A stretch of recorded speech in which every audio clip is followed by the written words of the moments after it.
बच्चों, स्वागत है हमारे यूट्यूब चैनल फिजिक्स विद के उत्तम में। और आज हम लोग पढ़ने जा रहे हैं चैप्टर नंबर 6 विद्युत चुंबकीय प्रेरण का लास्ट टॉपिक, लेक्चर नंबर 12। और हमारा टॉपिक है आज का भंवर धाराएं, यानी एडी करंट्स क्या होती हैं, इसकी क्या विशेषताएं हैं और इससे इस धाराओं से हमको क्या लाभ है और क्या हानियां हैं, और हानियां अगर हैं तो उसको कैसे दूर किया जा सकता है, ये आज के वीडियो में हम लोग पढ़ेंगे। ठीक है ना।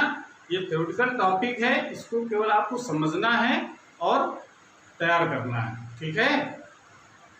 तो हेडिंग लगाइए भंवर धाराएं। तो भंवर धाराएं से मतलब यहाँ पर जैसे हम लोग पढ़ चुके प्रेरित धारा, तो भंवर धाराएं एक प्रेरित धाराएं ही होती हैं। ठीक है ना। जैसा कि हम लोग जानते हैं कि जब किसी भी विद्युत परिपथ से बद्ध चुंबकीय फ्लक्स में परिवर्तन होता है तो उसमें एक प्रेरित धारा उत्पन्न हो जाती है। ठीक है ना। तो वो तो अगर विद्युत परिपथ है तो वहाँ पर प्रेरित धारा उत्पन्न हो जाती है। लेकिन अगर कोई ऐसा धातु का टुकड़ा लें और उस धातु के टुकड़े को अगर किसी परिवर्ती चुंबकीय क्षेत्र में रखें, ऐसे चुंबकीय क्षेत्र में जहाँ चुंबकीय क्षेत्र का मान बदल रहा हो, भाई चुंबकीय क्षेत्र का मान बदलेगा तो चुंबकीय फ्लक्स का मान बदलेगा। ठीक है ना। या अगर दूसरी स्थिति ये है, या तो परिवर्ती चुंबकीय क्षेत्र में रखें और या तो फिर रखते हैं या तो ऐसे उसको उस टुकड़े को ऐसी इस तरीके से गति कराएं चुंबकीय क्षेत्र में कि उससे बद्ध चुंबकीय फ्लक्स में परिवर्तन हो। मतलब कुल मिलाकर के आपको देखना है कि इस प्रकार से उसको गति कराना है या चुंबकीय क्षेत्र में रखना है कि उससे बद्ध चुंबकीय फ्लक्स में परिवर्तन हो। और चुंबकीय फ्लक्स परिवर्तन होगा अगर तो उसमें एक प्रेरित धारा उत्पन्न हो जाएगी। और वो प्रेरित धारा जैसे जल में जो चक्करदार धाराएं जो होती हैं, भंवर धाराएं जिसको हम लोग कहते हैं, जल की भंवर धाराएं वो चक्करदार होती हैं। तो इसमें जो अगर धातु का टुकड़ा है उसमें जो धारा उत्पन्न होती है वो भी चक्करदार होती हैं, और इस कारण इसको हम लोग भंवर धाराएं कहते हैं। तो भंवर धाराएं कोई नई धारा नहीं है, ये एक प्रेरित धारा है और ये किसी धातु के टुकड़े में उत्पन्न होती है या चालक पदार्थ में उत्पन्न होती है। ठीक है ना। तो परिभाषा इस प्रकार से लिख सकते हैं, जब कोई धातु का टुकड़ा या कोई चालक किसी परिवर्ती चुंबकीय क्षेत्र में स्थित होता है अथवा किसी चुंबकीय क्षेत्र में इस प्रकार गति करता है कि इससे बद्ध चुंबकीय फ्लक्स में परिवर्तन हो। प्लस शर्त उसमें यही है कि चुंबकीय फ्लक्स में परिवर्तन होना चाहिए, वो चाहे परिवर्ती चुंबकीय क्षेत्र में रखने से हो और चाहे उसको गति कराने से हो। ठीक है ना। तो धातु के संपूर्ण आयतन में चक्करदार प्रेरित धाराएं उत्पन्न हो जाती हैं, जिन्हें भंवर धाराएं कहते हैं। ये तो सिंपल सी परिभाषा है। जैसे अगर हम इसका चित्र के अनुसार समझ सकते हैं कि जैसे अगर हम ये कहते हैं कि यहाँ पर चुंबकीय क्षेत्र लगा हुआ है, ये ठीक है ना, तो क्रॉस दिखा रहे हैं, पता है ना चुंबकीय क्षेत्र की डायरेक्शन किस तरफ है, तल के लंबवत अंदर की। ये सब चुंबकीय क्षेत्र लगा हुआ है और उस चुंबकीय क्षेत्र में अगर हम एक ये धातु का टुकड़ा ले करके उस चुंबकीय क्षेत्र में गति कराएं, ठीक है ना, या इस धातु के टुकड़े को परिवर्ती चुंबकीय क्षेत्र में रखें। ये चुंबकीय क्षेत्र है जिसकी डायरेक्शन कैसी है, तल के लंबवत अंदर तरफ दिखाई गई है। और जब हम इसमें ये हमारा क्या है, ये धातु का टुकड़ा है, ये धातु का टुकड़ा जिसको हम लोग कहते हैं चालक।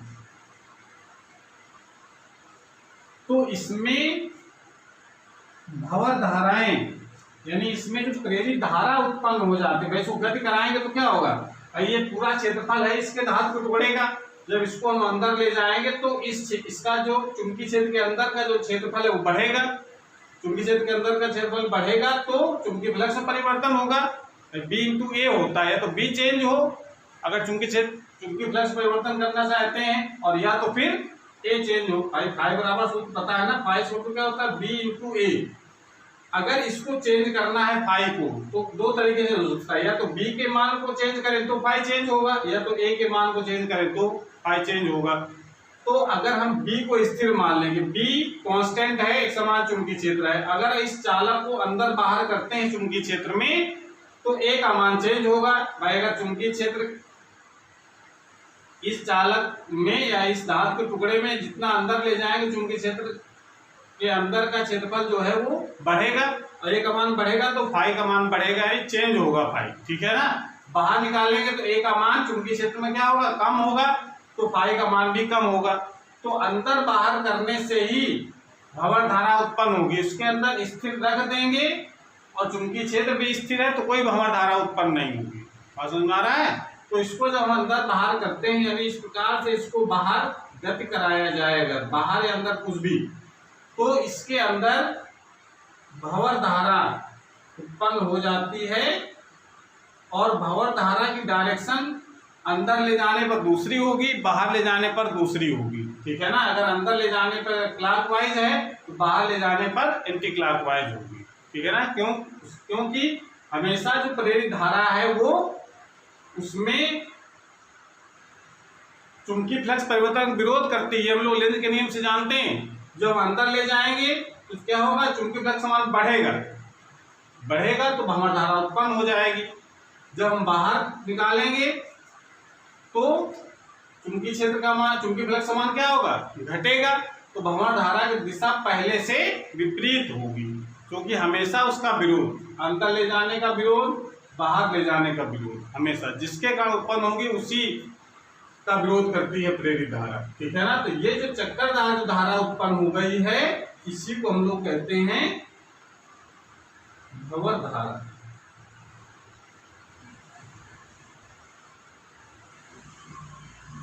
ठीक है, तो इस प्रकार से इसको आप समझ सकते हैं।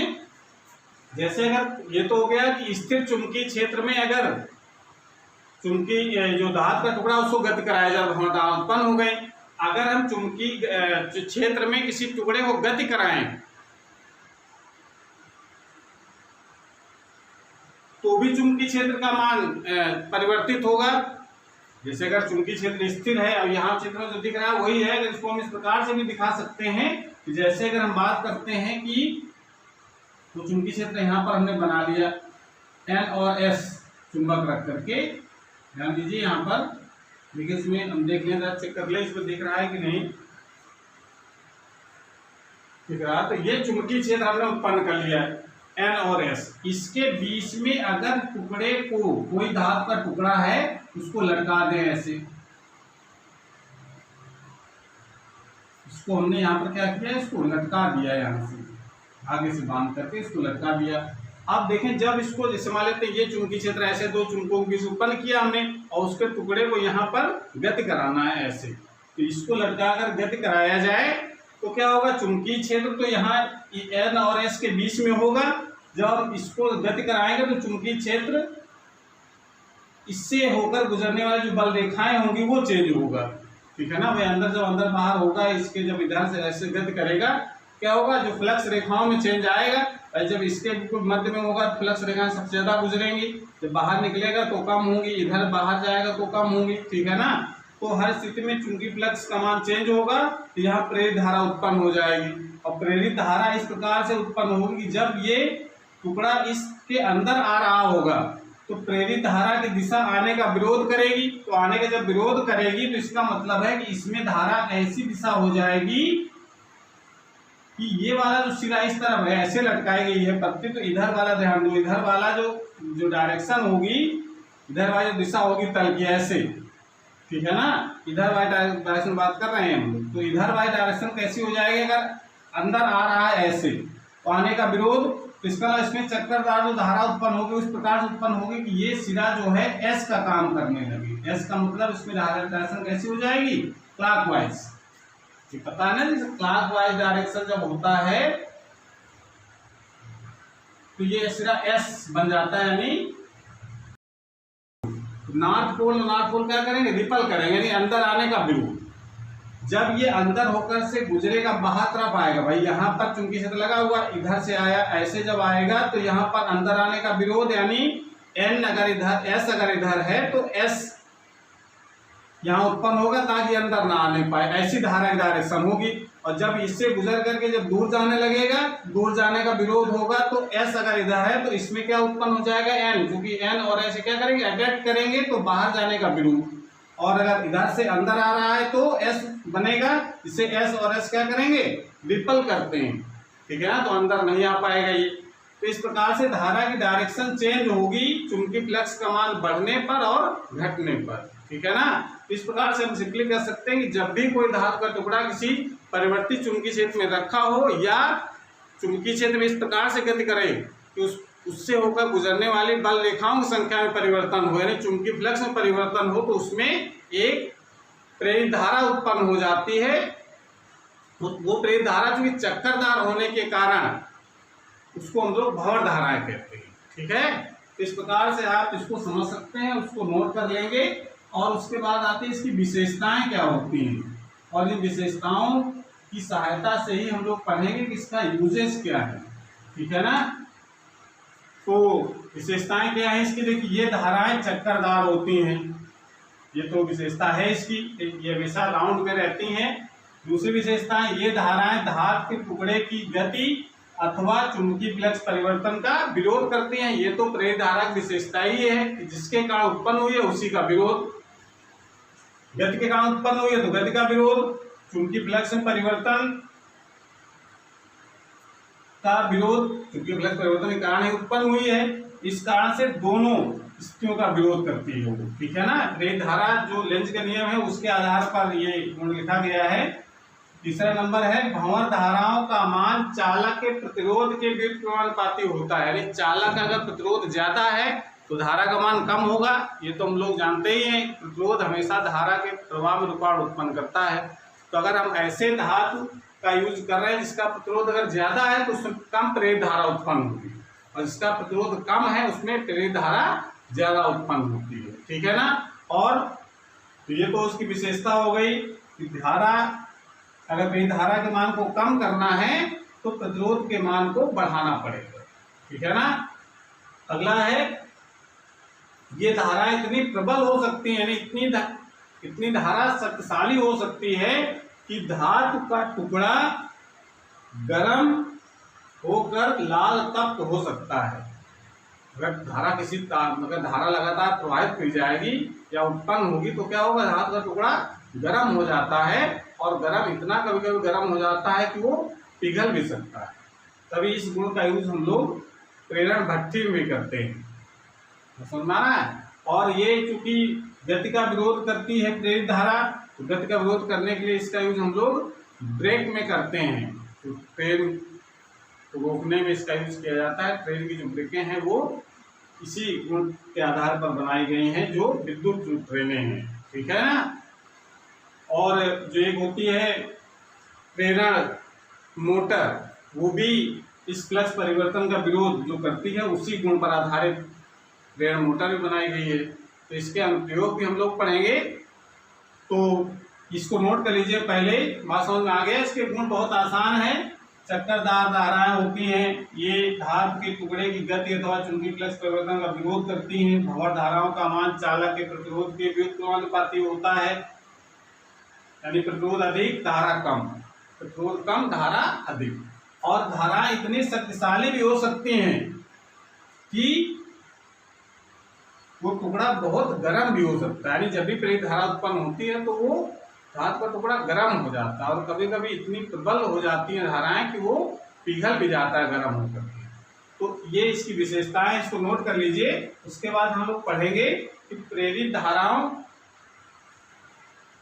में जो भंवर धाराएं हैं उसमें क्या हानियां हैं, ठीक है ना, यानी प्रेरित धारा से क्या हानि है और उस हानि को कैसे हम लोग दूर कर सकते हैं, और उसके बाद उसके अनुप्रयोग भी पढ़ेंगे। तो नोट कर लिया पहले।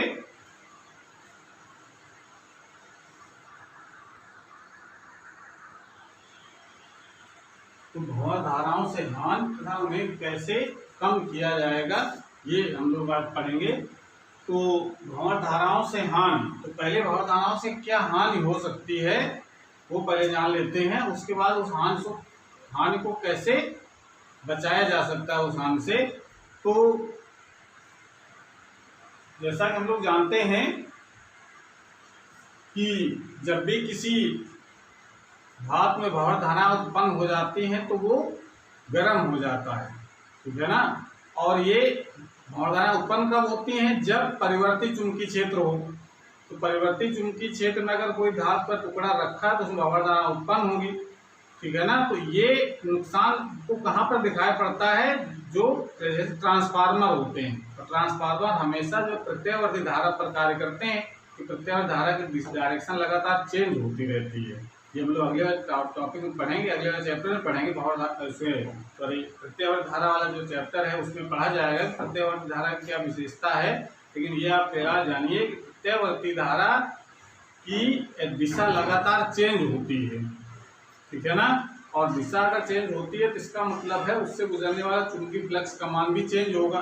तो जो ट्रांसफार्मर या प्रेरण कुंडली होती है या डायनेमो होता है, उसकी जो आर्मेचर है वो जो बनाया जाता है नर्म लोहे का तो बनाते हैं, साथ में अगर हमको मान लेते इतना मोटा अगर नर्म लोहे का टुकड़ा चाहिए तो उसको इतना मोटा यूज ना करके हम उसको पतलित करके बनाते हैं।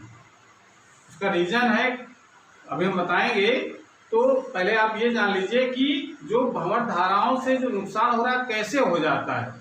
जैसे अगर हम ट्रांसफार्मर में जो प्रत्यावर्ती धारा भेजते हैं तो उसमें परिवर्तित चुंबकीय क्षेत्र उत्पन्न हो जाता है, और चुंबकीय क्षेत्र उत्पन्न हो जाता है तो उस क्रोड में धारा भी उत्पन्न हो जाती है, प्रेरित धारा। और धारा जो उत्पन्न हो जाती है तो वो गर्म हो जाता है, ठीक है ना। तो गर्म हो जाता है तो इसका मतलब जो विद्युत ऊर्जा हम दे रहे हैं ट्रांसफार्मर की वर्किंग के लिए, उसका काफी हिस्सा, यानी कह सकते हैं कि उसका कुछ परसेंट जो विद्युत ऊर्जा दी जा रही है वो उसका कुछ हिस्सा जो है वो चेंज हो जाता है उसमें ऊर्जा में। अब वो ऊर्जा हमारे को यूज की नहीं है, वो बेकार चली जाती है, ठीक है। तो इसका कह सकते हैं कि जो हानि जो हो रही है भंवर धाराओं से, उस हानि को कैसे दूर किया जाए, समझ में आ रहा है। तो पहले तो देखिए मैं धान क्या लिखी हमने, भंवर धारा उत्पन्न होने से धातु का टुकड़ा गर्म हो जाता है, अर्थात विद्युत ऊर्जा, जो विद्युत ऊर्जा उस वर्किंग में के लिए दी गई है वो ऊर्जा उसमें ऊर्जा के रूप में क्षय होने लगता है, यानी वो ऊर्जा बेकार हो जाती है, उसमें ऊर्जा में कन्वर्ट हो जाती है, ठीक है ना। उसका यूज हम लोग कर लेते हैं बाद में, उसके इस गुण का यूज भी करते हैं। लेकिन जो ट्रांसफार्मर में है या डायनेमो में है या प्रेरण कुंडली में है, उसमें जो ऊष्मा उत्पन्न हो रही है वो तो हमारे लिए बेकार जा रही है, ठीक है ना। तो उसको कैसे कम किया जा सकता है। देखिए भंवर धाराओं को हम शून्य नहीं कर सकते हैं, कम तो किया जा सकता है। अगर भंवर धाराएं होने से धातु का टुकड़ा गर्म हो रहा है, अगर भंवर धाराएं कम अगर हो जाए तो धातु का गर्म नहीं होगा, यानी कम गर्म होगा। तो कैसे कम किया जाएगा, तो हम लोगों ने भी विशेषताओं में पढ़ा था कि भंवर धाराओं का जो मान है वो प्रतिरोध के बिल्कुल अनुपाती होता है। प्रतिरोध अगर ज्यादा कर दें तो भंवर धारा कम उत्पन्न होंगी। तो जो क्रोड जो बनाया है हमने ट्रांसफार्मर की, अगर मान लेते हैं क्रोड इतना मोटा अगर बनाना है,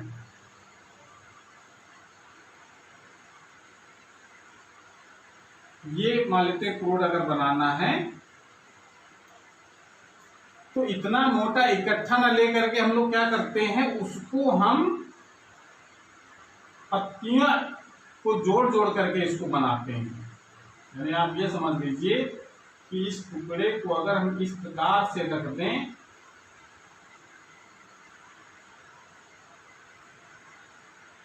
इतना मोटा बनाना है तो हम क्या करेंगे, इसको हम इतना मोटा धातु का टुकड़ा लेने के बजाय हम पतली पतली पट्टियां लेंगे, ठीक है ना, प्लेट्स, और उनको हम वार्निश के द्वारा चिपका करके मोटा बना लेंगे जितनी हमको जरूरत है। यानी आप कह सकते हैं कि उसको हम इस प्रकार से पतलित करके बनाएंगे, हमारा ऐसे उसको हम जोड़ जोड़ करके बनाएंगे।